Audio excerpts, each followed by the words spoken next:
Bem, Felipe, já são 8h30 e, sendo assim, eu acho que é interessante que comecemos para que não atrasemos as próximas apresentações, né? Vou começar aqui. O amigo, acho que ele teria que só tirar o compartilhamento para eu já compartilhar aqui, se possível. Eu posso tirar, mas você pode passar por cima também, você não precisa esperar não, tá bom? Entendi, perdão. Então, olha, tá aqui o meu compartilhamento substituirá o seu pela mensagem aqui.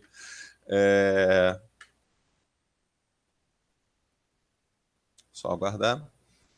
Pronto, a partir desse momento aqui, a minha apresentação já está visível na tela.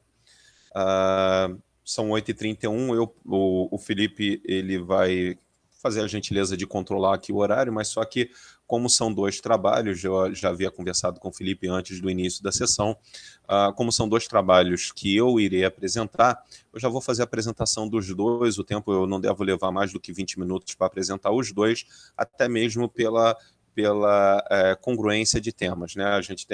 Nós temos em cima desses dois trabalhos temas muito semelhantes. Na verdade, os dois trabalhos eles consistiram em trabalhos de conclusão de curso de meus alunos. Eu sou professor da área de administração, leciono em algumas instituições, mas especialmente no caso desses dois trabalhos, trata-se da Universidade Veiga de Almeida, no Rio de Janeiro, na sua unidade da Tijuca. Esses dois alunos são alunos que já fizeram outras disciplinas comigo e me deram a honra de ser escolhido como orientador do trabalho deles. Fizemos dois trabalhos muito interessantes, muito contemporâneos, que eu vou ter o prazer de apresentar aqui para todos, especialmente para o Felipe, que está acompanhando nesse exato momento, aqui em tempo real. Basicamente, o primeiro trabalho, que é esse que está na tela, ele vai falar do poder das mídias sociais e influenciadores digitais na decisão de compra de cosméticos e produtos de beleza para as mulheres. O trabalho foi feito por mim e pela aluna Jéssica Gonçalves Pedra das Mercês, tendo uma aprovação com louvor na sua banca de TCC. O questionamento que envolve o seguinte trabalho é: qual é o poder que as mídias sociais e os influenciadores digitais possuem na decisão de compra de produtos de beleza e cosméticos para o público feminino? Então, a pergunta o objetivo do trabalho foi responder a essa pergunta, basicamente. Como referencial teórico, foram utilizadas obras de referência que tratam de internet, que tratam de comportamento de compra, que tratam de redes sociais, e a questão de influenciadores digitais, aí sim uma questão muito recente, que, confesso, tivemos alguns problemas para encontrar um referencial teórico robusto, um referencial teórico que viesse a estruturar de forma inequívoca o trabalho.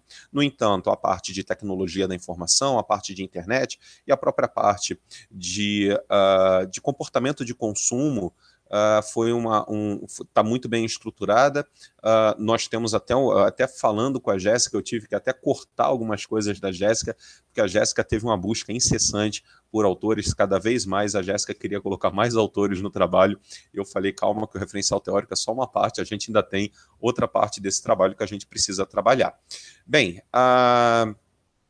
basicamente, como metodologia de pesquisa, foi utilizado um questionário em formato digital, respondido pelo público feminino, totalizando 187 respostas.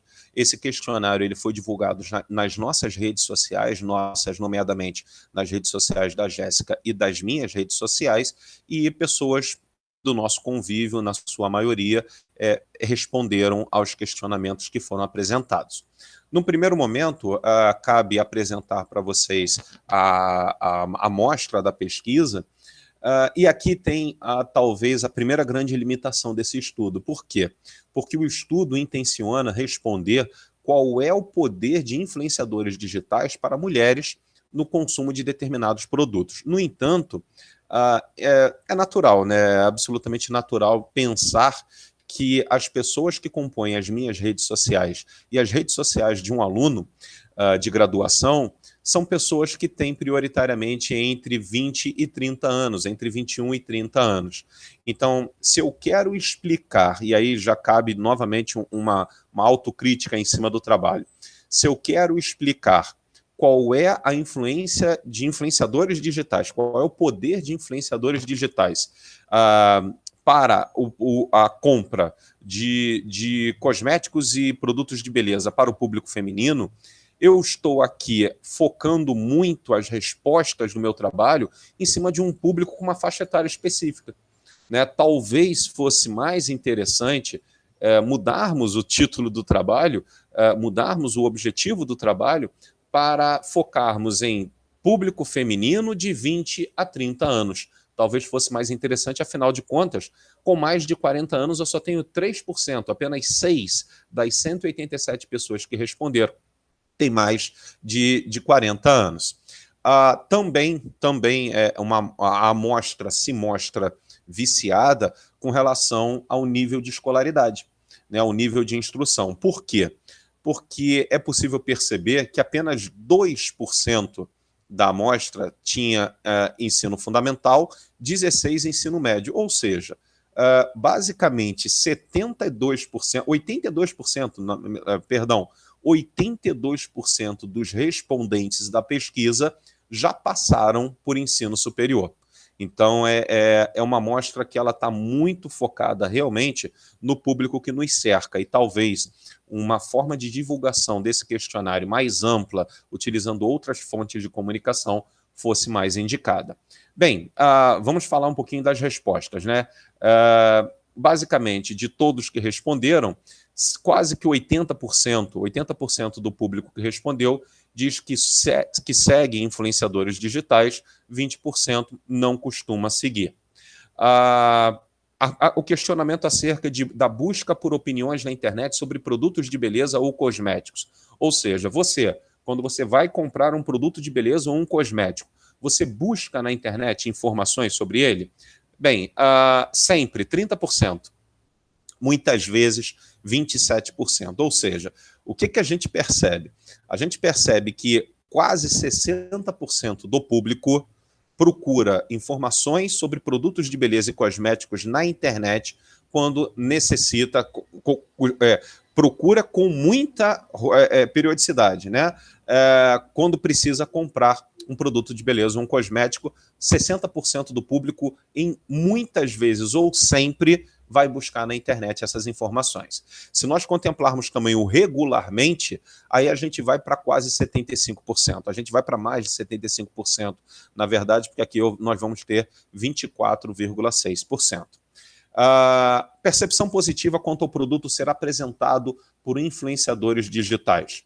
Bem, aqui nós temos 15%, nós temos 4,8% sempre tem uma percepção positiva, 34,8% muitas vezes. Ou seja, quase 40% das pessoas que responderam sempre ou muitas vezes tem uma percepção positiva quando vem algum influenciador digital apresentando um produto do ramo de beleza ou cosméticos.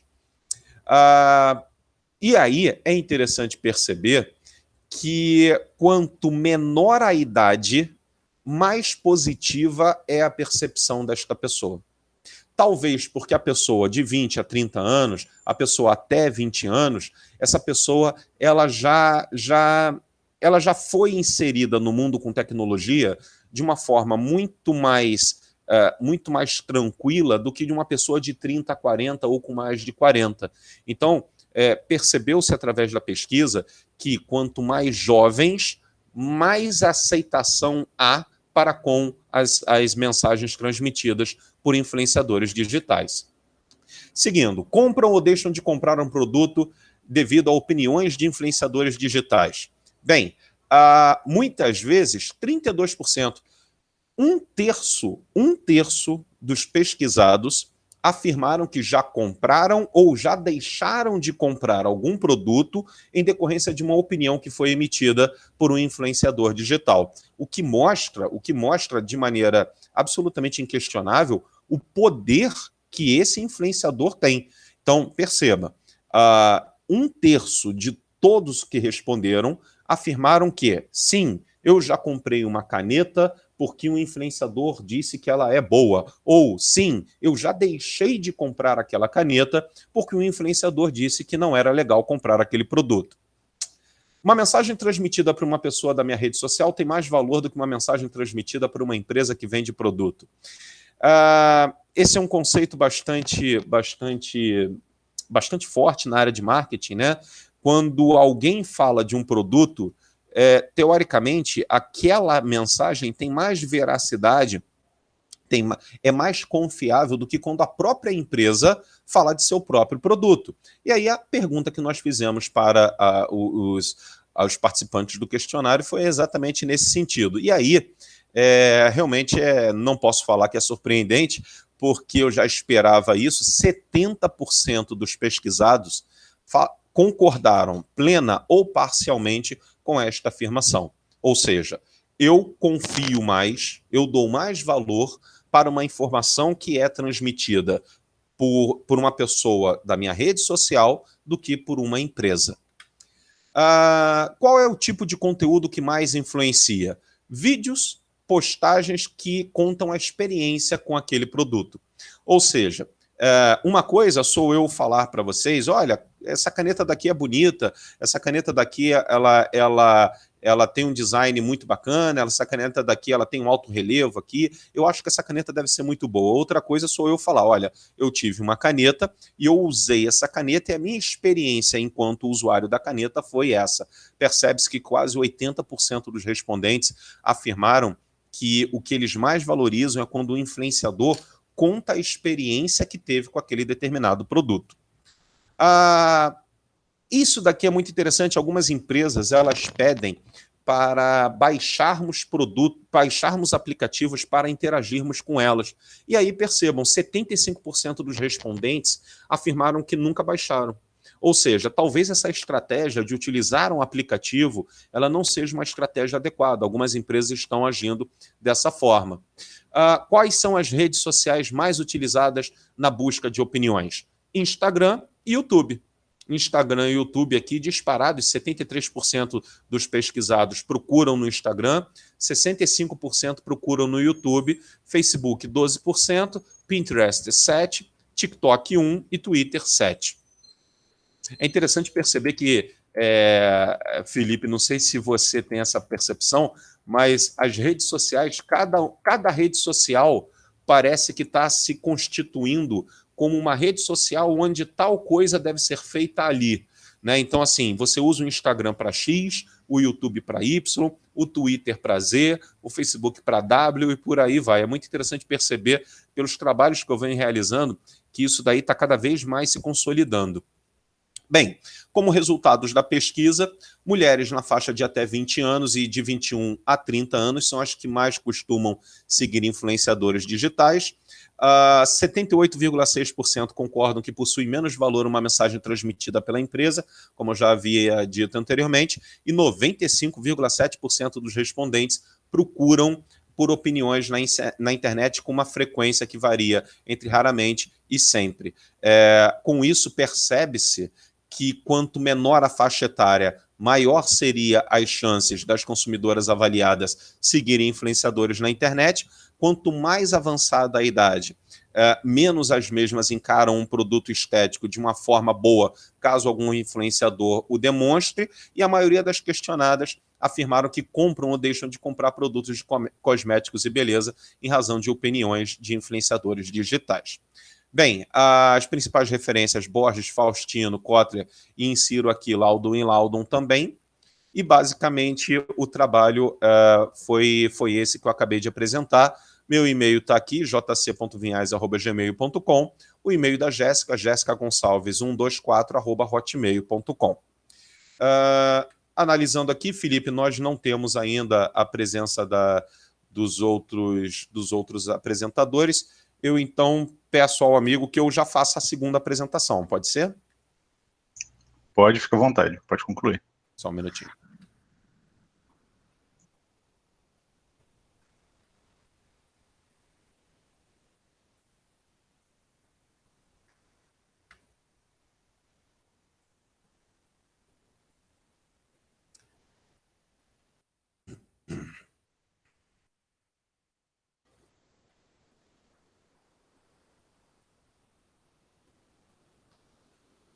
Professor falando é fogo, né, cara? Porque eu falei para você que eu apresentava os dois em 20 minutos, ou seja, eu esperava levar 10 minutos para cada. No primeiro eu já levei 15. Então, assim, deixa o professor falar, é complicado. Bem, o segundo trabalho é um trabalho que foi feito por mim e pelo aluno Paulo Renato Alves, e eu confesso que a experiência com a Jéssica me mostrou que eu deveria focar em determinada faixa etária. E aí, com o Paulo Renato, eu já fiz um trabalho que é fechado, que é focado, que é específico para a decisão de compra das gerações Y e Z. Ou seja, o marketing 4.0 e o poder das redes sociais sobre as decisões de compra das gerações Y e Z. O trabalho, então, ele pretendeu, na verdade, analisar a influência das redes sociais sobre a decisão de compra das gerações Y e Z, identificando alguns fatores que motivam o consumo, né? Entender os hábitos de compra, as influências, os interesses e a consciência dos jovens hoje é uma oportunidade para as empresas, naturalmente, porque essas empresas, ao compreenderem o comportamento de compra do seu público-alvo, podem adequar seus processos, sua forma de comunicação, sua forma de apresentação do produto para ir ao encontro dos anseios de seu público-alvo. Naturalmente, é absolutamente fundamental que uma empresa tenha noção disso tudo. Como referencial teórico, o trabalho tratou de internet, mídias sociais, transformações sociais que vêm ocorrendo ao longo do tempo, e a metodologia, ela consistiu na distribuição de um questionário que foi respondido por 315 entrevistados. Aqui nós temos a amostra da pesquisa, tá? Público feminino, 224 pessoas, masculino, 148, e aqui a pergunta não falou de sexo, falou de gênero. Uma pessoa se identificou como outro gênero, não sendo masculino ou feminino.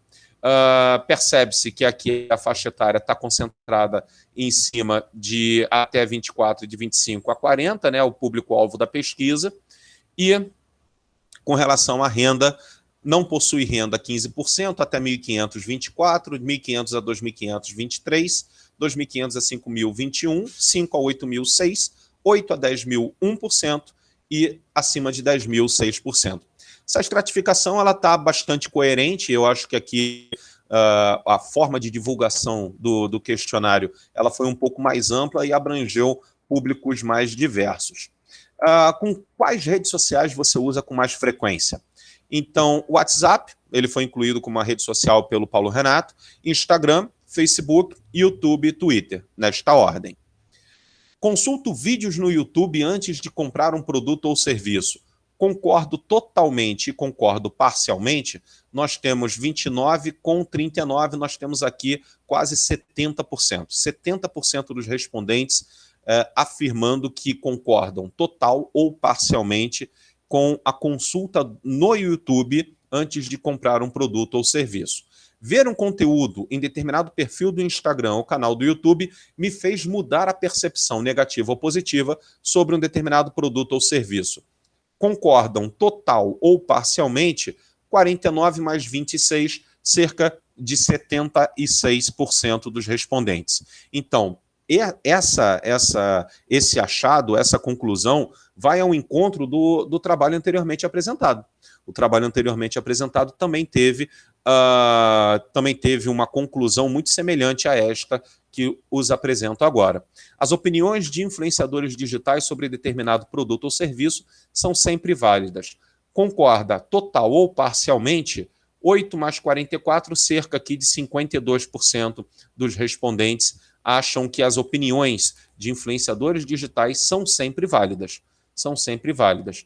As opiniões de amigos e familiares nas redes sociais sobre algum produto ou serviço possuem relevância para a minha decisão de compra. Quando eu vejo amigos ou familiares falando sobre um determinado produto, ou seja, pessoas conhecidas, pessoas próximas a mim, eu considero aquelas opiniões relevantes para a compra. Nós temos aqui cerca de 75%. Então, assim, as redes sociais, elas atuam de forma extremamente significativa no momento em que uma pessoa vai realizar alguma compra. Isso daí é absolutamente inquestionável. As ações, como comentários e posicionamento das empresas ou marcas dentro das redes sociais, me influenciam. Percebam, vou voltar aqui. Com relação a amigos e familiares, nós estamos falando de 75%. 75%. Com relação às empresas, nós estamos falando de cerca de 78%. Ou seja, as ações que as empresas têm especificamente em redes sociais, as interações das empresas em redes sociais são sim influenciadoras da decisão de compra, especialmente em redes sociais, ressalto. Quais são as táticas de marketing digital que mais chamam a atenção? Primeiro, a interação da empresa com o cliente. Segundo, conteúdos digitais realizados pelas marcas. Terceiro, vídeos e postagens de influenciadores, e por aí vai. Seguindo aqui, a conclusão desse estudo é que percebe-se que a opinião de amigos e familiares se sobrepõe aos conteúdos de influenciadores. A relevância do posicionamento das empresas em mídias sociais ela foi destacada, e as principais referências desse trabalho são Kawasaki, Kotler e Tush. Novamente, agradeço pela oportunidade, a minha terceira oportunidade no CASE. Meu e-mail está aqui à disposição, jc.vinhais@gmail.com, e o e-mail do Paulo Renato, paulorenatoalves13@gmail.com. Basicamente, os dois trabalhos seriam estes. Felipe, temos conosco aqui o Gilmar José dos Santos. Ô, Gilmar, seja bem-vindo, Gilmar. O amigo quer tecer algum comentário acerca das apresentações. Não sei se o próximo trabalho será apresentado pelo amigo. Esteja à vontade, por gentileza. Bom dia, professor José Carlos. Eu sou o professor Gilmar Santos. Na verdade, eu sou coordenador da área de marketing, então eu não vou apresentar nenhum trabalho nessa sessão, e eu só estou dando uma rodada pelas salas.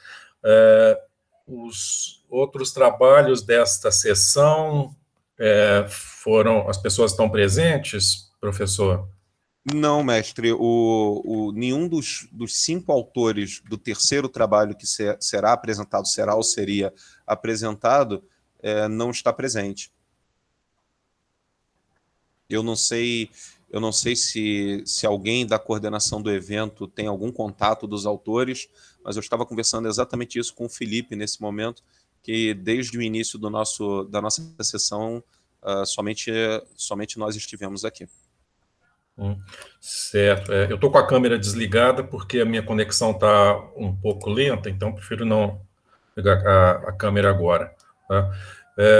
Bom, vamos aguardar mais um pouco, para ver, porque como é a nossa primeira experiência online, né, de evento online, então não sei se as pessoas conseguiram, né, fazer aí o acesso, né, corretamente. Sim, aguardaremos. Sim, aí nós aguardaremos aqui um pouco, ok? Tá ótimo, mestre. Vocês apresentaram dois trabalhos ou foi só o seu? Foram 2, na verdade, eu estou representando 2 trabalhos, tá? Eu fui orientador de 2 alunos no curso de graduação de administração da Universidade Veiga de Almeida, e esses 2 alunos, nós decidimos submeter o trabalho para avaliação, e os dois temas são bastante semelhantes, e eu fiz a apresentação já dos 2 trabalhos. Ok.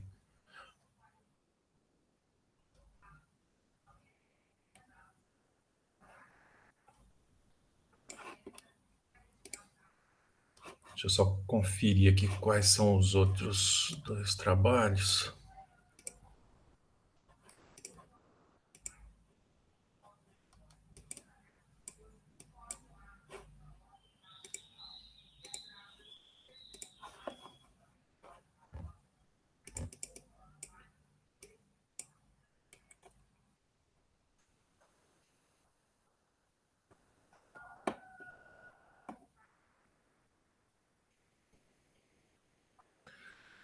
Do outro trabalho é poder dos influenciadores digitais no processo de decisão de compra do consumidor do ramo de maquiagem, né? Mariana, Lucas, outra Mariana e Ana, a Cíntia Luz. A Cíntia Luz, inclusive, eu conheço, ela já uma passagem aqui pela Universidade Federal de Juiz de Fora, agora ela está na Universidade Federal de Viçosa, em Florestal. Não sei se eles tiveram algum problema de acesso, mas o link funcionou perfeitamente, tanto que nós conseguimos entrar, né? Então, não sei qual foi o problema que aconteceu. Professor, nós temos uma oficina sobre esse tema de influenciadores digitais. Não sei se vocês chegaram a dar uma olhadinha na programação.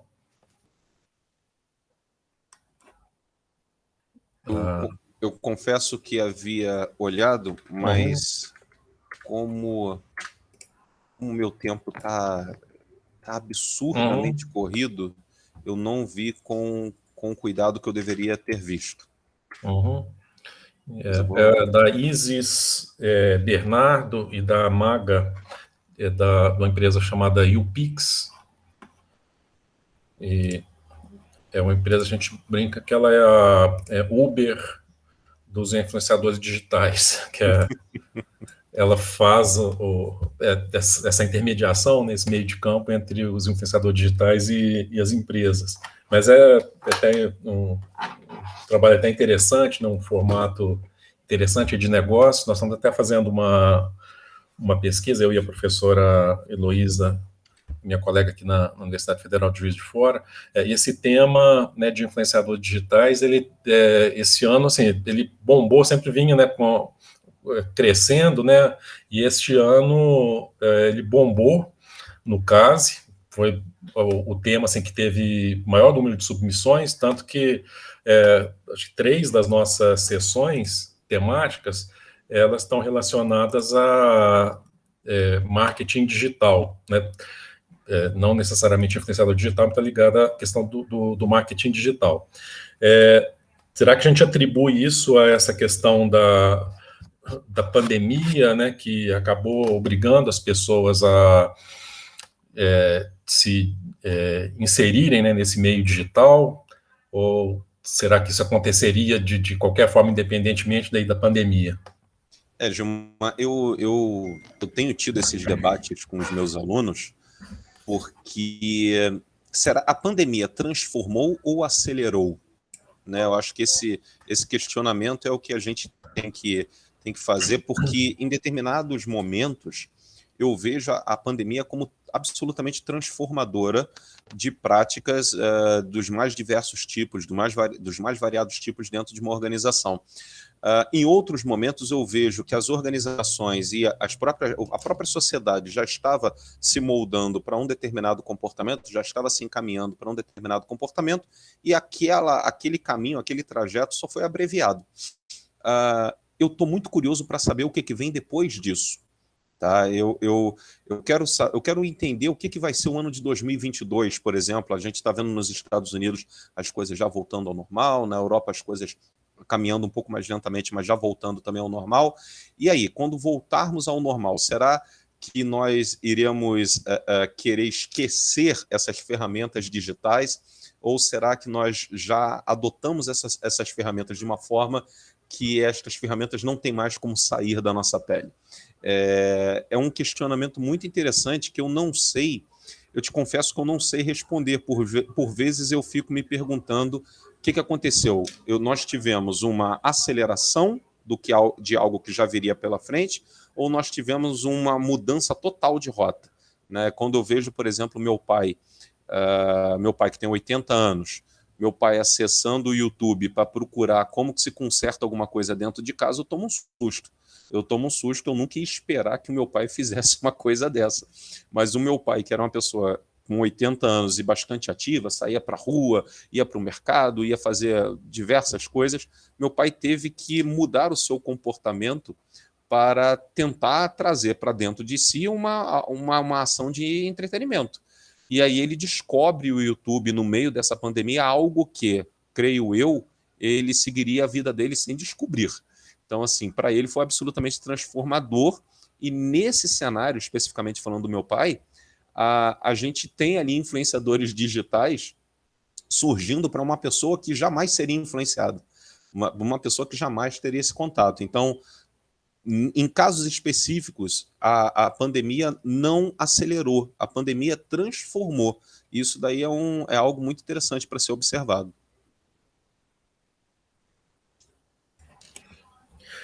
Assim, as respostas a gente ainda não tem, né? Porque é uma coisa que aconteceu agora e nós só vamos ficar sabendo disso depois que passar, né? Como você bem notou, né?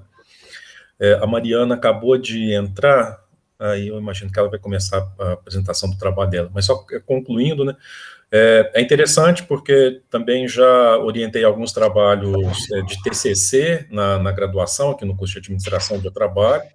Tem esse trabalho que estou fazendo junto com a professora Heloísa, e a gente está fazendo uma revisão de literatura, pegando esse fenômeno antes da pandemia, né? Então, como que estava essa questão, principalmente dos influenciadores digitais. E é interessante perceber como que eles estão entrando no mix promocional das empresas de maneira estratégica. E, inclusive, a pesquisa que a gente está fazendo agora, os dados que a gente tem, né, então você tem 3 categorias de empresas aí. São aquelas que usam os influenciadores digitais de forma pontual e não planejada, outras que têm os influenciadores já de forma integrada, mas assim, sem com uma estratégia de objetivos bem definidos, e aquelas empresas, né, que eles já incorporaram os influenciadores digitais do mix promocional e já contando com objetivos definidos aí de avaliação. E agora a gente está querendo ver, né, nessa base de dados, não é uma base de dados assim muito extensa, mas conta com, em termos de porte, né, das empresas, uma representatividade muito grande, para ver se tem alguma diferença aí de setores, né, para a gente explorar isso, né, porque ainda é uma coisa muito, muito nova, né, muito exploratória ainda, né, mas é interessante, né, ver os resultados do seu trabalho, está muito em convergência no que a gente tem lido, mesmo antes da pandemia, e no que a gente está verificando agora. Então, parabéns aí, né, e que vocês sigam aí, né, na produção acadêmica de vocês, entendeu? Com trabalhos, né, de qualidade cada vez melhor, ok? Obrigado, mestre. Muito então, obrigado. Pode continuar aí a moderação. A Mariana acabou de entrar, imagino que ela vai apresentar. Ô Mariana, muito bom dia. Meu nome é José Carlos Vinhais, eu estava aqui apresentando 2 trabalhos e ansioso pela entrada dos autores do próximo trabalho. Creio, então, que você fará a apresentação deste, certo? Isso. Bom dia a todos. Peço desculpa aí pelo atraso. Já estou com tudo esquematizado aqui e podemos começar quando o moderador decidir. Você pode ficar à vontade, pode já compartilhar. Você vai fazer, você própria vai compartilhar a apresentação? Você prefere? Posso. Tá? Então você fica à vontade, você pode compartilhar. Você tem 15 minutos para fazer a apresentação. Quando chegar em 10 minutos, eu vou te indicar que nós temos apenas mais 5, tudo bem? Tá ótimo. Fica à vontade. Eu vou tirar minha câmera durante a sua apresentação para não atrapalhar.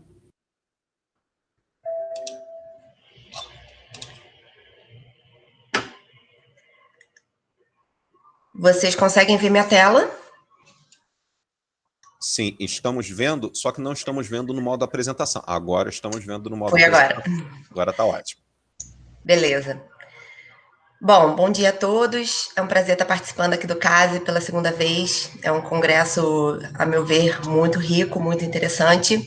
E a gente trouxe aqui hoje um artigo que foi desenvolvido por mim, mas especialmente pela Mariana Trindade da Silva e pelo Lucas dos Santos Carneiro, que eu tive o prazer de orientar num TCC, num trabalho de conclusão de curso, que eles concluíram no período passado, que é denominado O Poder dos Influenciadores Digitais no Processo de Decisão de Compra do Consumidor no Ramo de Maquiagem, porque inicialmente eles tiveram uma inquietação acerca dessa movimentação, né, dessa nova demanda aí muito grande dos consumidores de uma forma geral em consumir o conteúdo que os influenciadores digitais colocam nas suas páginas, né, nos seus perfis, mas especialmente os do ramo de maquiagem. E aí, quando a gente foi buscar uma literatura consistente acerca da temática, a gente percebeu, sim, que o ramo da maquiagem, não só da maquiagem, mas da cosmética como um todo, dos cuidados pessoais, de beleza, é um ramo muito, muito relevante, principalmente no contexto brasileiro, e que tem crescido muito em função da necessidade ou da percepção que hoje os consumidores, e os consumidores eu me refiro a homens e mulheres no geral, que eles estão tendo dessa necessidade desse produto, desses produtos e serviços voltados a esse ramo. Então, esse mercado vem crescendo muito, passando por muitas mudanças, muitas evoluções, e hoje em dia os produtos, enfim, os produtos e serviços referentes a esse mercado são considerados essenciais em nossas vidas. Foi identificado também pelo Instituto Qualibest uma pesquisa que revelou que 63% dos entrevistados afirmam que gostam e que seguem, que curtem influenciadores digitais e consomem os produtos que esses influenciadores divulgam em suas páginas.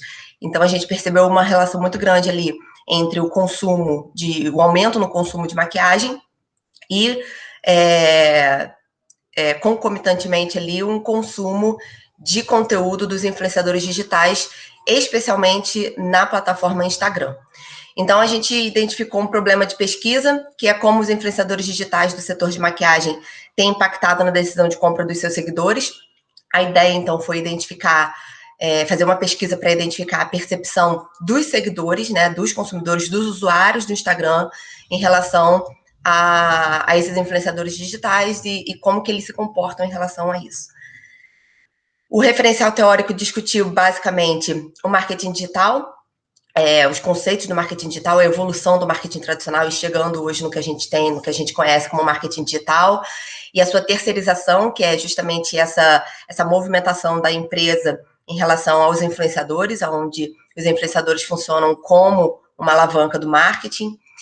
Depois discutimos os influenciadores digitais propriamente, né? Quem são essas pessoas, quais são as características delas, como que eles estão impactando a vida da sociedade como um todo, qual é a categoria dos influenciadores digitais, que as categorias são diferentes de acordo com a quantidade de seguidores que eles têm. Depois a gente falou sobre um pouco do mercado de maquiagem, da relevância desse mercado hoje para o setor para a economia brasileira como um todo. E, no final, a gente concluiu com uma discussão sobre o comportamento do consumidor, né? A gente trouxe alguns conceitos sobre o comportamento do consumidor, com base em alguma literatura já muito bem estabelecida, e fizemos, então, um referencial enxuto, né? Não foi muito, muito amplo, mas no sentido de contextualizar e apresentar os principais tópicos ali que conversavam entre si e que atingiam o objetivo da pesquisa e, consequentemente, problematizavam o que estava sendo ali proposto. A gente fez, então, uma survey, foi feita uma pesquisa do tipo descritiva, a gente procurou fazer uma análise qualitativa e quantitativa por meio de perguntas abertas e fechadas. Esse questionário foi aplicado em meio eletrônico, foi um questionário estruturado, as perguntas foram constituídas e formuladas para atenderem uma escala do tipo Likert de 5 pontos, e a gente, a seguir, né, após a coleta dos dados, a gente tabulou todas as informações em um planilha Excel, e dali, então, a gente fez algumas análises mais qualitativas e quantitativas, e esse questionário foi disseminado nas nossas redes sociais, entre as pessoas do nosso convívio. Então, essa amostra que a gente obteve foi por conveniência e acessibilidade, mas foi uma amostra bem significativa. A gente conseguiu aí, no período de coleta dos dados, que foi no segundo semestre do período passado, de 2020, um total de 1.012 respondentes, né, 1.012 participantes.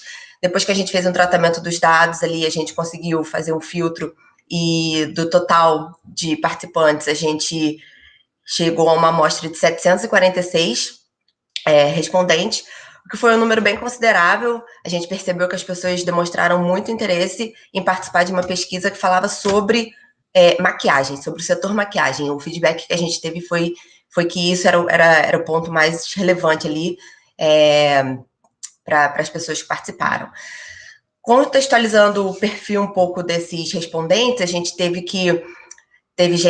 obteve, né, a informação de que tiveram participantes de 22 estados. A gente conseguiu, então, uma amostra bem expressiva em termos de abrangência, sendo São Paulo e Rio de Janeiro os que mais predominaram. Então, obviamente, a gente aqui do Rio de Janeiro conseguiu um acesso a pessoas mais próximas, né? A faixa etária, em média, desse público foi de 18 a 35 anos, o que revela uma geração, né, a presença de pessoas que pertencem a uma geração extremamente conectada, uma geração que está super engajada, busca por informação, busca por experiência. Então, acho que essa amostra, com base na faixa etária, também foi bem relevante para os achados que a gente teve. E foi identificado ainda que a maioria dessas pessoas, elas consomem, em média, mensalmente, uma média, né, de 50 a 200 reais com produtos de maquiagem. Então, é um público que realmente tem um consumo muito grande nesse segmento. Com relação ao comportamento dos consumidores em relação às redes sociais, a gente identificou que a maioria, sim, utiliza o Instagram, é a principal plataforma, a principal ferramenta, mas também o Facebook não perde de muito, né? Tá ali logo atrás como sendo uma segunda plataforma muito acessada, mas o Instagram é, sim, considerado o de quase totalidade aí de utilização. A gente, ainda com relação ao comportamento do consumidor, a gente identificou que 741 afirmaram utilizar ou acessar as redes sociais todos os dias, considerando aí no mínimo 5 horas online. Então, esse número foi muito expressivo, foi quase o total da nossa amostra. Então, a gente percebe como a inserção desse público dentro das redes sociais é um fator muito relevante para a influência que eles têm do que eles recebem dentro dessas plataformas.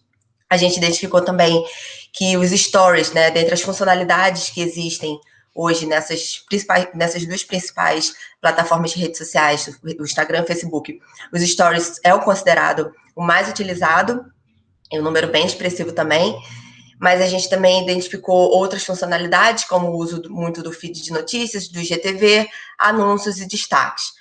Mas então, essa conectividade quase que mais instantânea que o Story proporciona é um fator muito relevante na percepção que os consumidores têm em relação ao uso das redes sociais. Dentre os influenciadores mais citados, né, a gente fez um levantamento dos principais influenciadores digitais de maquiagem, né, desse ramo de maquiagem. A gente identificou alguns e na pergunta específica que a gente fez de quais são os influenciadores digitais que as pessoas mais seguem ou que mais identificam como sendo relevantes para o segmento, a gente identificou a Bianca Rosa, a Bianca Andrade, que é a Boca Rosa, e a Mari Maria, que inclusive ambas têm suas linhas próprias de maquiagem, seguidas aí da Bruna Tavares e da Marina Saad, que também são outras duas grandes influenciadoras que possuem próprias linhas de maquiagem. Então, a gente percebe aí que elas têm uma participação muito significativa nesse segmento. Com relação às estratégias dos influenciadores, praticamente todos eles responderam ou afirmaram.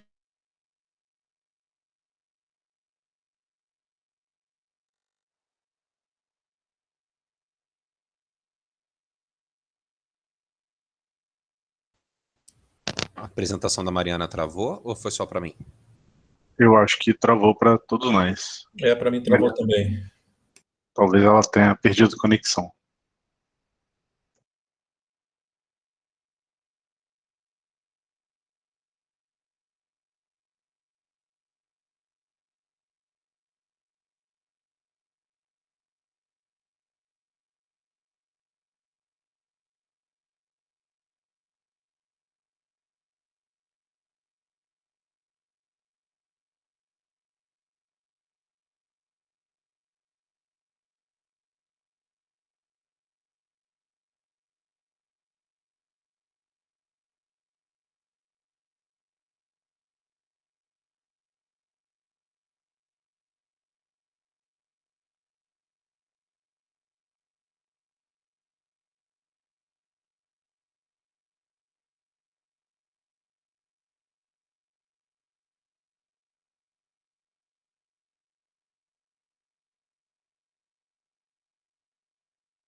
parece que a Mariana caiu mesmo. A conexão dela foi perdida.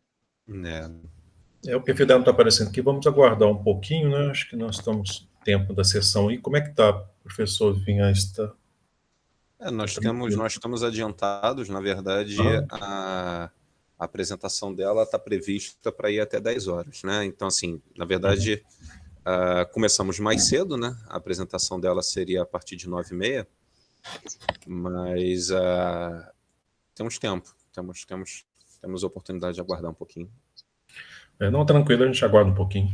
Esse formato online, né? Então, coisa meio nova ainda, todo mundo ainda está um pouquinho aprendendo.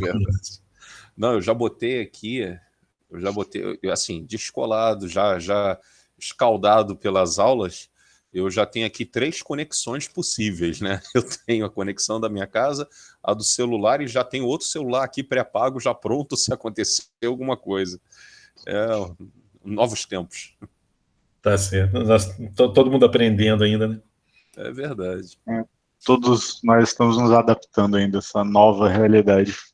É verdade.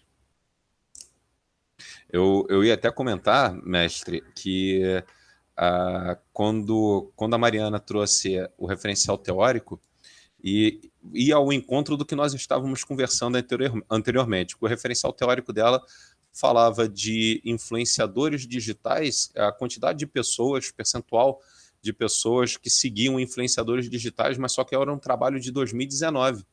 Então, essa realidade de 2019, como nós havíamos conversado anteriormente, essa realidade de 2019 mudou, né?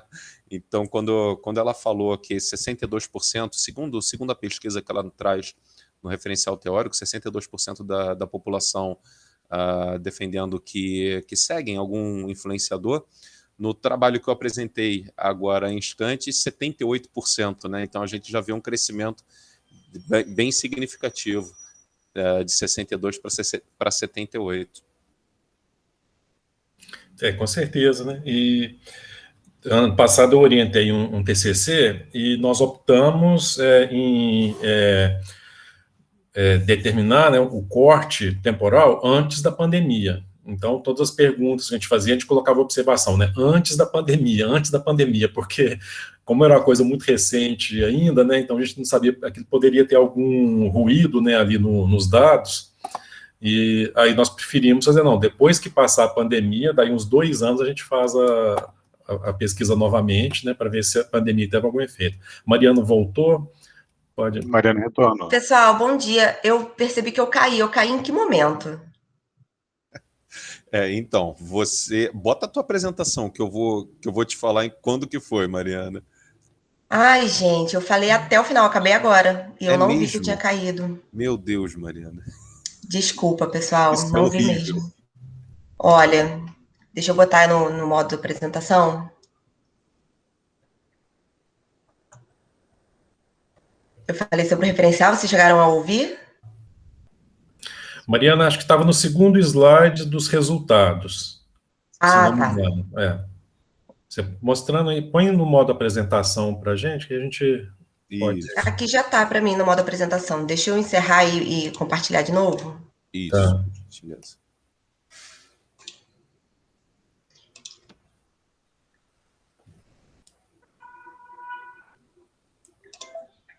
Agora está abrindo. Pronto, apareceu. Oi? Os resultados começaram aqui. Isso daí pode. Você falava exatamente do tempo de acesso. Do tempo que aqui. Isso, exatamente. Ai. Pessoal, peço 1000 desculpas mesmo. Eu não vi que eu caí e eu fui até o final concluir. Bom, então, deixa eu voltar aqui. Eu tava falando sobre a gente ter identificado que quase a totalidade da nossa amostra utiliza as redes sociais todos os dias, né, no consumo mínimo aí, ou médio de 5 horas online, e isso demonstra, então, o interesse que o público, que o consumidor hoje tem em acessar as redes sociais, identificar os conteúdos ali dentro. Depois a gente identificou... Vocês estão aí ainda? Sim, não sim. Cai, não, né? Não. Beleza. Sim, então aí. Obrigada. Depois a gente fez uma pergunta para identificar quais eram as funcionalidades que esses consumidores mais utilizam, quais que eles consideram como sendo aquelas que mais são capazes de influenciar em suas decisões de compra, e a gente identificou que o Story é disparado aquela funcionalidade que os consumidores mais gostam de acessar, gostam de obter informação, de visualizar, seguido do feed de notícias. Ainda sobre o comportamento do consumidor, Perdão, Mariana, desculpa, mas Oi? eu errei. Você já tinha falado deste slide agora também. Me perdoa pelo... Não, sem problemas. Esse daí também, pode adiantar. Beleza. Perdão. As estratégias... Você iria falar exatamente desse. Ótimo. Tá. Esse aqui nós não ouvimos nada, tá? Tá. Então, vou do início. A gente dividiu nossos resultados em 3 partes, no sentido de atender os objetivos mais específicos.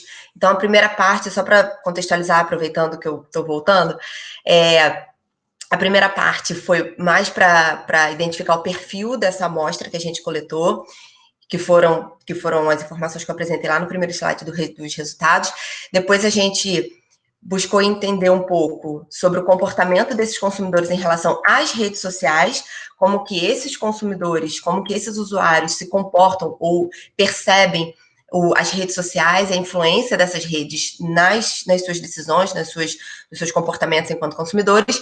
E agora essa terceira parte, que era identificar um pouco como as estratégias ou como a forma que esses influenciadores digitais se colocam nessas redes sociais e como que elas são percebidas pelos consumidores, né? Uma coisa são os consumidores serem questionados a respeito da percepção deles em relação às redes sociais, né? Como que essas redes sociais, então, impactam nas suas vidas e como, mais especificamente, afunilando aí, os influenciadores digitais de maquiagem dentro dessas redes sociais impactam na vida desses consumidores. Que é exatamente essa parte agora, né? Então, nessa sessão aqui dos resultados, a gente buscou entender um pouco como que essas estratégias desses influenciadores são capazes de impactar, influenciar no comportamento dos consumidores. A gente identificou, então, que o que mais atrai os usuários a seguirem ou acessarem o perfil desses influenciadores é o conteúdo no feed. São as postagens que esses influenciadores fazem no feed. Eles são extremamente motivados pelo conteúdo no feed e, mais do que isso, o que mantém ou o que faz com que esses consumidores se sintam motivados a continuarem seguindo esses influenciadores é quando os influenciadores usam, né, demonstram ali a utilização daqueles produtos, né, dos produtos de maquiagem. Claro que outras questões ali são importantes, né, como, por exemplo, as dicas, as resenhas, o feedback, mas a demonstração do uso do produto por meio dos influenciadores é um dos pontos aí mais relevantes. Eu estou por aí ainda? Fica tranquila, pode seguir. Tá. Agora eu fiquei preocupada, vou perguntar toda hora.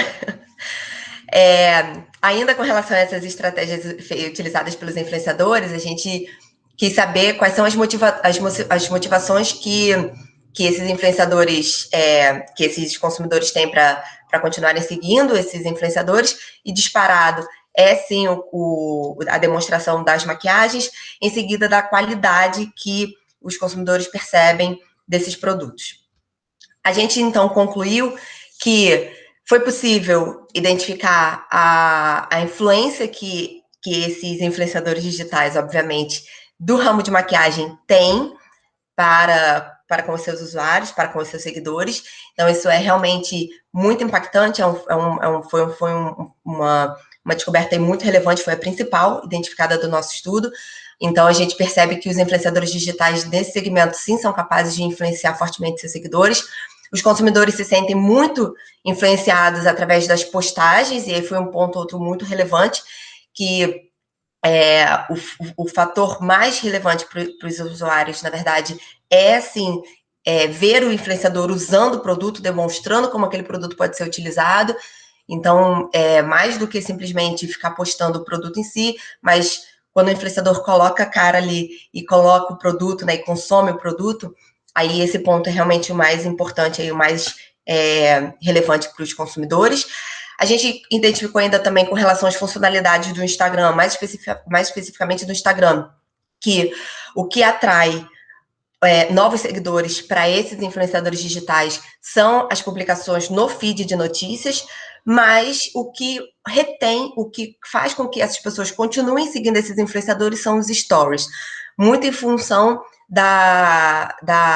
quase que da sincronicidade da sincronicidade que existe no story. Então o feed capta, mas os stories são realmente a funcionalidade que mais retém, né? Que consegue manter aqueles seguidores. A gente identificou ainda que a grande maioria, representada por quase a totalidade também da nossa amostra, 566 indivíduos, concorda totalmente que as redes sociais possuem estratégias específicas diferentes. Então, a gente identificou também que o Instagram é, sim, a plataforma de rede social onde os consumidores mais acessam para a busca de informações para esse setor de maquiagem, e que os setores em si, né, as redes sociais em si têm propósitos diferentes. Então, as pessoas consomem informações e acessam o Instagram para obter determinado tipo de conteúdo, enquanto acessam outras plataformas de redes sociais para obter diversas outras informações, diferentemente do Instagram. A gente recomenda como sugestão de estudos futuros, a gente recomenda que esse mesmo estudo seja feito em novos mercados, né, mas identificando ainda, ou buscando identificar como que esses influenciadores digitais são capazes de influenciar, de impactar no comportamento desses consumidores em outros segmentos. E é isso, essas são as nossas principais referências. Eu agradeço imensamente a participação e a atenção de todos, me coloco à disposição. Muito obrigada. Nós que agradecemos, Mariana, muito obrigado pela sua apresentação. Eu queria falar algumas coisas sobre o seu trabalho, porque o seu trabalho, eu não sei se você chegou a notar, mas ele tem muitos pontos em comum com o primeiro trabalho desta sessão, que foi um trabalho que uma aluna minha fez, uma aluna de graduação em administração, e eu orientei, onde ela fala sobre produtos. Não fala especificamente sobre cosméticos, né? Você trata especificamente sobre cosméticos, e a Jéssica, ela tratou sobre produtos cosméticos e produtos de beleza para mulheres, e ela focou também no público feminino. Nossas conclusões são muito semelhantes, mas há que se ressaltar uma diferença que eu achei muito significativa, e talvez em decorrência da amostra que a Jéssica utilizou ser uma amostra muito mais concentrada do que a amostra que foi apresentada aqui por você. Você mostrou que tem dados de diversas regiões e é um pouco mais bem distribuída. Claro que ela é um pouco viciada em cima de 20 a 30 anos, né? Você tem um foco muito grande, em decorrência até das pessoas que conhecemos terem prioritariamente essa idade, e nossos alunos também, mas a sua distribuição foi melhor do que a distribuição do meu trabalho, do nosso trabalho, meu e da Jéssica. Mas algo que eu vi com uma diferença significativa foi o YouTube. Eu não vi o YouTube no teu trabalho como sendo apresentado como uma rede social forte, né? É até um gráfico, eu não sei se você reparou durante a apresentação, mas no trabalho ele também está com a nomenclatura errada na última barrinha, e na tua apresentação ele também estava assim. Eu acho que o YouTube é o quarto. O YouTube, salvo engano, é o quarto. E no... Sobe aí, sobe mais um pouquinho, por gentileza. Deixa eu achar ele. Não, é mais embaixo. Aqui. É o terceiro.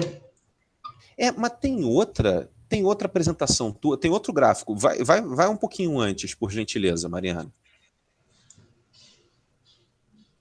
Pode ir. Pode? Pode ir. Esse aqui são os influenciadores. É o próximo.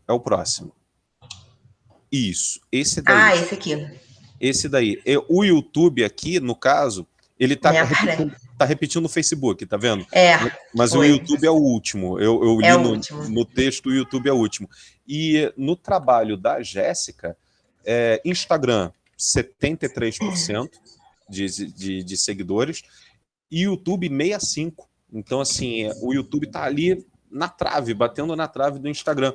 E eu talvez tenha visto aqui uma diferença muito grande da conclusão do trabalho da Jéssica para o teu trabalho. Isso daí me saltou aos olhos. Outra situação que eu vi e eu já tinha comentado com o professor Gilmar, que aqui nos acompanha, é da diferença, você no seu referencial teórico, você usa uma pesquisa que foi realizada em 2019 para demonstrar a quantidade de pessoas que seguem influenciadores. Se eu não me engano, dá 62%, se eu não me engano. 63, 62, alguma coisa assim. 2019 é um passado quase que há 2 séculos atrás, né? Então, assim, o que aconteceu em 2020... Ano passado já é um século, né? Exatamente. E aí a pesquisa, uma das perguntas que foram feitas, pela minha aluna, era exatamente quantas pessoas que seguem influenciadores digitais. Esse número, atualmente, pela pesquisa que ela fez, chegou a 78%. Então, o que mostra o crescimento, né? Mas, assim, se você quiser falar sobre a questão do YouTube, você ia falar, eu acabei te interrompendo. Fica à vontade. Não, imagina. Primeiro, com relação à amostra, realmente a gente teve uma amostra bem pulverizada, o que foi muito legal, mas eu confesso que a gente não teve tempo hábil de fazer uma análise estatística mais relevante, no sentido de identificar se essa amostra estava estatisticamente distribuída a nível Brasil. Então, o que a gente conseguiu só identificar foi que a maioria dos respondentes ali são realmente do Rio e de São Paulo, né? Porque é o povo que está aqui mais próximo da gente e que a gente tem mais contato, obviamente. Mas aí eu achei que faltou uma crítica que eu mesma fiz ao trabalho, foi que faltou uma análise mais estatística, né? Mais significante, no sentido de identificar se essa amostra estava realmente pulverizada e equilibrada estatisticamente para essa população que a gente buscou. A gente conseguiu sim uma amostra muito grande, e apesar de estar ali dentro de um público que, como você mesmo disse, é o público que realmente faz parte da nossa geração, né, que está mais próximo da gente, apesar disso, eu achei que faltou um pouco uma análise um pouco mais ampla. Então, talvez essa amostra pode ter ficado um pouco enviesada para esse tipo de percepção de resposta que a gente teve aqui. O Facebook aparecer em segundo. O que eu percebi é que a pergunta que a gente fez para identificar essa resposta é que ela permitia a seleção de respostas. Não era a que mais utiliza. Porque você vê claramente, inclusive, que os valores aqui são muito maiores do que o total da nossa... E pior que a Mariana, eu acho que caiu de novo, hein? Mariana, não sei se você está nos ouvindo, mas eu acho que você caiu novamente. Isso aconteceu para você. Problema de conexão, ela caiu também. Verdade. Algo que eu ia falar para a Mariana, isso daí foi um cuidado que eu tive com os meus alunos, é que não tem sentido eu compartilhar uma pesquisa pelo Facebook e perguntar se as pessoas usam o Facebook, né? Então, se nós usamos as nossas redes sociais para compartilhar a pesquisa, para ela ser respondida pelo público, não tem sentido eu compartilhar pelo Facebook e falar, olha, responde aqui, você usa o Facebook? É óbvio que usa o Facebook, senão não teria visto a pesquisa. Então, numa pesquisa que trata de redes sociais, é muito complicado a gente não enviesar a amostra, porque, de novo, utilizamos prioritariamente nossas redes sociais. Eu vou compartilhar pelo LinkedIn, vou perguntar se a pessoa usa o LinkedIn. Se ela não usasse, ela não estaria respondendo a pesquisa, pois não teria nem acesso. Então, por vezes, parece que esse número ele atinge um patamar mais alto do que deveria. Isso daí é uma preocupação que eu sempre tenho quando a gente vai fazer a divulgação de uma pesquisa, porque os canais que temos à nossa disposição invariavelmente acabam sendo estes. Professor, você me permite fazer uma pergunta? Poxa, permito fazer 15, 20, quantas você quiser. Eu percebi aqui na apresentação da Mariana que ela teve uma estratificação étnico-racial em relação aos produtos de beleza e ao público. Você teve esse tipo de cuidado também na sua pesquisa, ou você não pensou em relação a isso? Não, na verdade, nós focamos mais em renda, tentando identificar até um comportamento distintivo em termos de renda, mas não focamos na questão étnico-racial. Para a gente isso daí nós ignoramos totalmente, nós não perguntamos. Eu não sou um conhecedor sobre maquiagem, esses produtos de beleza em si, mas pelo que eu percebo em redes sociais, tem uma segmentação muito forte em relação a esses produtos étnicos, não é?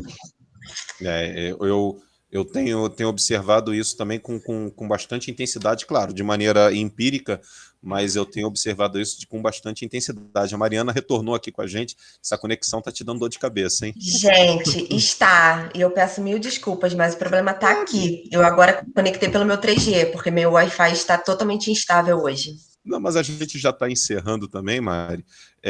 Eu estava falando aqui com os presentes da dificuldade que vou até falar literalmente o que eu havia mencionado anteriormente, quando eu faço uma pesquisa sobre redes sociais, eu compartilho um questionário.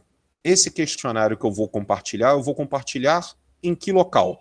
Numa rede social. Eu vou compartilhar pelo Instagram, eu vou compartilhar pelo YouTube, eu vou compartilhar pelo LinkedIn.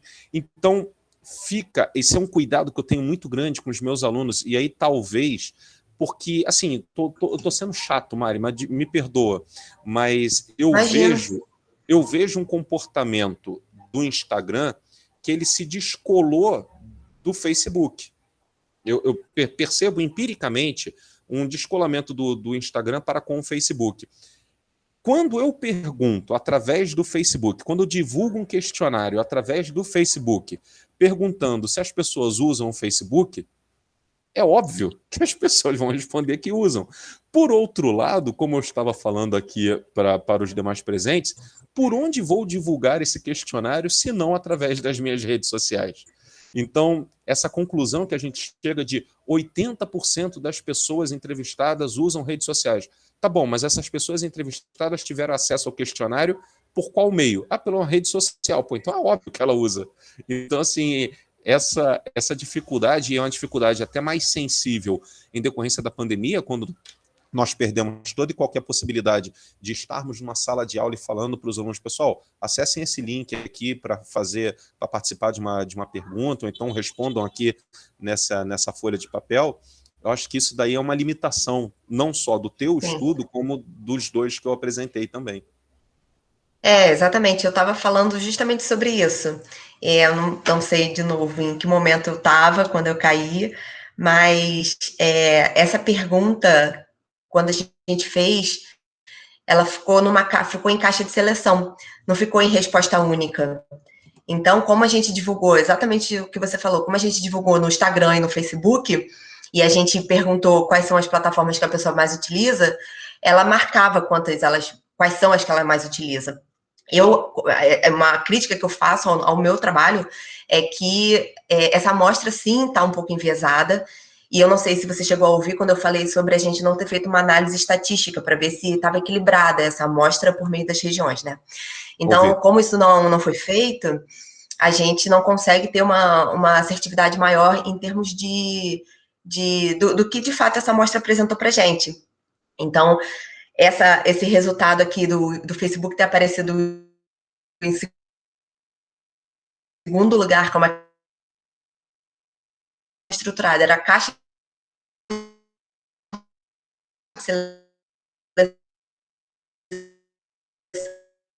então a pessoa marcava aquelas que muito... Mariana, desculpa, nós entendemos, a sua conexão está picotando ainda, e deve ser por causa do celular. Nós entendemos, a pessoa teve uma caixa de seleção, ela poderia ter selecionado mais de uma rede social.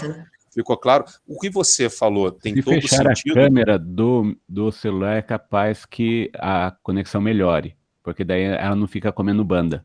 Isso, vou fechar até a minha também, pronto. Mas até a Mariana, ela fala de forma extremamente correta com relação ao tratamento estatístico, um tratamento estatístico mais apurado, mas eu te confesso, Mariana, que a gente tratando de um trabalho feito por alunos de graduação, eu até eu tiro um pouco o pé, sabe? Eu até não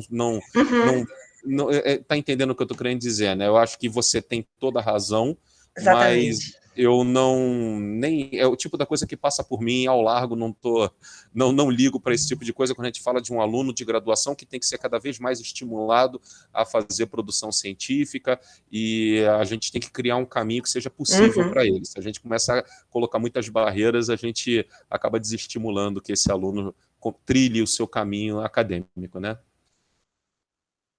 Exatamente, concordo plenamente com suas palavras, professor José. E só para complementar, esse trabalho foi desenvolvido numa instituição que até então a busca por excelência em produção acadêmica não era não estava em primeiro plano. E agora a gente está passando por um processo de reformulação e ter artigos resultantes de trabalho de conclusão de curso aprovados em congressos, para a gente é sinônimo de muita conquista. Os alunos ficaram extremamente radiantes, a gente ainda percebe muita dificuldade no entendimento deles em relação à produção acadêmica, mas isso está mudando muito, e não só na instituição onde eu estou, mas em outras. Então, eu estou percebendo, nós, né, de muita alegria, né, de conquista, né. Então, a gente fica muito agradecido de poder estar compartilhando esse tipo de estudo aqui com vocês e estar discutindo. Não, então você vai... Eu até habilitei minha câmera ao contrário do que eu tinha dito anteriormente, porque eu vou fazer questão de fazer uma observação. Isso que você acabou de falar, esses alunos que eu apresentei, cujo trabalho eu apresentei aqui para vocês, são alunos da Universidade Veiga de Almeida, no Rio de Janeiro. E quando eu assumi a disciplina de trabalho de conclusão de curso na Universidade Veiga de Almeida, o trabalho de conclusão de curso da graduação em administração era um plano de negócios. Só que os alunos, eles tinham um plano de negócios numa outra disciplina, Mariana. Ou seja, o que os alunos faziam? Eles tinham plano de negócios 1 e plano de negócios 2. Eles pegavam aquele trabalho lá de plano de negócios 2, que já estava pronto, e usavam em TCC. E conversando com o meu coordenador, professor Leonardo Fuerte, eu falei para ele, olha, esqueçamos plano de negócios, vamos fazer artigos. Pô, mas será que vai dar certo? Será que vai dar certo? Bem, começamos com isso em 2020.1. 2020.1, 2020.2, já temos 7 artigos publicados em congressos. Então, assim, também é algo que me deixa extremamente feliz, extremamente orgulhoso.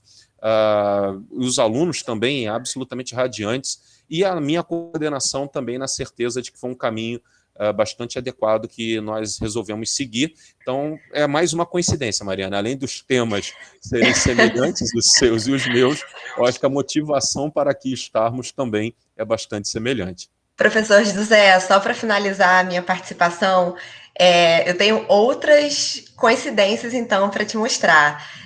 Igualmente, lá também, eu faço parte da Universidade Santa Úrsula, ali em Botafogo, aqui no Rio também, e estamos no mesmo barco, inclusive em termos temporais, porque era exatamente assim, plano de negócios, no ano passado, ou final de 2019, ali a gente também fez uma mudança e definiu que a partir de então seria, o TCC seria artigo, e eu também hoje sou coordenadora do núcleo de TCC, e eu estou num esforço muito grande de fazer com que essas produções alcancem níveis cada vez maiores de excelência. A gente está com uma cobrança aí bem forte em cima dos alunos. Está tendo uma certa resistência, porque até então são coisas muito novas para eles, mas aos pouquinhos a gente está conseguindo. Eu também tive 2 artigos aprovados aqui no CASE como resultado de trabalho de TCC dos meus alunos, e outros professores também tiveram, e isso para a gente realmente é sinônimo de de um resultado, né, de um trabalho que está sendo feito e que a gente está se esforçando para cada vez melhorar. Então, mais uma coincidência aí, José. Uma feliz, né, extremamente feliz coincidência. Colegas, se vocês me permitem, né, é uma satisfação muito grande ouvir isso de vocês dois, porque o CASE ele tem exatamente esse propósito, de ser um congresso, né, inclusivo, voltado principalmente para pessoas que estão no processo de inserção na vida acadêmica, né? Então, se você for pensar em termos de posicionamento, né, no Brasil você tem o ENAMPAD, né, que é mais para quem já tem pós-graduação estrito sensu consolidado, né, o nível dos trabalhos, né? A peneira, né, do ENAMPAD, né, é muito mais rigorosa. Depois tem o CMEAD, que é da USP, né, no nível intermediário, e o CASE tem exatamente esse propósito. Então, assim, é uma satisfação muito grande, né, saber que são trabalhos oriundos de TCC, de graduação, né, nesse nível, né, um nível de excelência, né, que nos deixa, assim, muito satisfeitos. E, Mariana, né, eu recomendo que, como você já tem um banco de dados expressivo, né, que vocês, de repente, trabalhem um pouco mais esse banco de dados e aperfeiçoem, né, o artigo para mandar para uma revista, né? A gente tem várias revistas hoje, né, no Brasil também, de vários níveis, né, aí para aproveitar o trabalho, os resultados estão muito interessantes, né, mas você tem um banco de dados muito ricos, mas você pegar, de repente, vocês têm na sua própria universidade alguém que tenha um pouco mais de conhecimento de estatística, ou que você mesma tenha, para fazer, né, esse tratamento estatístico dos dados aí, um pouco mais sofisticado, e mandar para a revista, porque esse que é o propósito, né? O propósito do caso é esse. Então, parabéns aí para vocês, tanto você quanto para o professor José Carlos, né, que eu sei como é que é duro, né, esse trabalho de passar de um nível, né, na universidade, que é a universidade que eu trabalho, na Universidade Federal de Juiz de Fora. Apesar de ser uma universidade federal, até pouco tempo, até 20 anos atrás, ela não tinha essa inserção acadêmica que ela tem hoje, né? E a Faculdade de Administração, onde eu trabalho, foi uma das últimas, né, a mudar esse perfil. E eu sei o quanto que é difícil, né, você passar de TCCs, né, que no nosso caso aqui eram relatórios de estágio supervisionado, até você começar a exigir monografia e outro tipo de trabalho, participação em congresso, tudo, eu sei o quanto que isso é difícil, mas depois, né, que começa, aí pode ter certeza que aí não tem retorno mais não, entendeu? A coisa vai mais ou menos no piloto automático.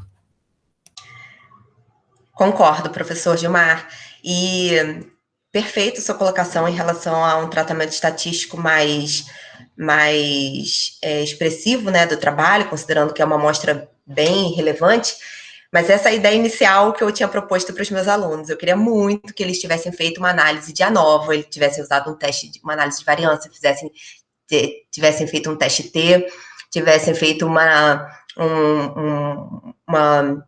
manipulation check, né, uma checagem ali dos resultados, e usado o software R. Queria muito, mas realmente não tivemos tempo, eu precisava de mais tempo para poder, inclusive, passar para eles, porque eles não tinham conhecimento sobre esse tipo de software, muito menos essa estatística mais aprofundada. Então, infelizmente, a gente também tem algumas limitações, o que é um ponto aí a se pensar para a gente poder trabalhar em cima.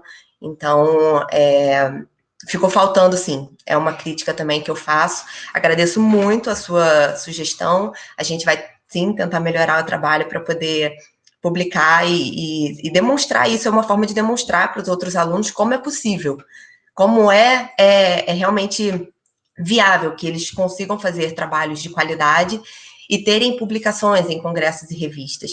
Inclusive, o meu segundo artigo aceito aqui no CASE desse ano será apresentado hoje à tarde, e foi o TCC que ganhou o prêmio de melhor TCC de 2020 no curso de administração da Universidade de Santa Úrsula do período passado. Essa minha orientanda também fez um estudo muito legal e foi o que, considerado aí pelo NDE do curso, o melhor TCC. Então, isso é sinal de um trabalho reconhecido, né, de um esforço muito grande e que está resultando em pequenos frutos, mas são frutos muito importantes, muito relevantes e que a gente vai só cada vez mais plantar mais para conseguir colher mais. Muito obrigada por tudo aí, a vocês, pelas colocações, me coloco à disposição. Eu deixei meu e-mail no final da apresentação, então a gente pode manter contato, foi realmente um prazer. Obrigado, Mariana, parabéns aí pelo trabalho. Bem, Felipe, novamente parabenizando aqui só a Mariana. Mariana, eu eu quero tomar a liberdade de depois entrar em contato contigo, até mesmo para te convidar para participar de bancas de TCC como avaliadora externa dos meus alunos, tá? Também estou à disposição, se você precisar de alguém para fazer qualquer tipo de trabalho com os seus alunos, estou absolutamente à disposição, será um grande prazer contribuir. Digo mesmo. Obrigado, querida. E, Felipe, podemos encerrar então a sessão, Felipe? Podemos sim, os participantes já apresentaram, né? Já foi feita a discussão, eu vou encerrar a gravação agora então, tudo bem? Tá ótimo, tá ótimo. Novamente agradecendo a Mariana, agradecendo ao Felipe. Professor Gilmar, um grande prazer tê-lo conosco. Foi absolutamente enriquecedor esse momento de troca e debate acerca do trabalho da Mariana, acerca das apresentações que eu pude fazer aqui para o Felipe no primeiro momento, e tenho certeza absoluta que esses trabalhos são frutos que ainda são primeiras contribuições que ainda vão gerar muitos frutos, né? A gente pode evoluir muito em cima desses trabalhos, afinal de contas o tema é absolutamente relevante, o tema é absolutamente instigante, e dá para a gente tirar muita coisa daí, tá bom? Novamente, um ótimo dia a todos vocês, obrigado pela presença e obrigado pela participação aqui conosco no Congresso. Muito obrigada a todos. Coloquei meu e-mail aqui no chat, para quem quiser. Eu que agradeço, professor, obrigado aí pela moderação, e nós estamos à disposição em qualquer coisa que vocês precisarem. Obrigado. Obrigada, pessoal. Tchau, tchau, obrigado a todos. Felipe, tá me ouvindo? Estou sim, professor, pode falar. Eu vou te pedir o seguinte, né, que para evitar o que aconteceu com a Mariana, quando começar a sessão, a gente pegar o celular, o WhatsApp dos apresentadores, porque se acontecer de cair, a gente tem como avisar. Eu até sugeri isso aqui no nosso grupo do CASE, no WhatsApp, aí o Márcio achou boa ideia, tá? Sim. Eu vou interromper a gravação aqui, professor Gilmar, só um instante. Ah, tá. Tudo bem. Prontinho.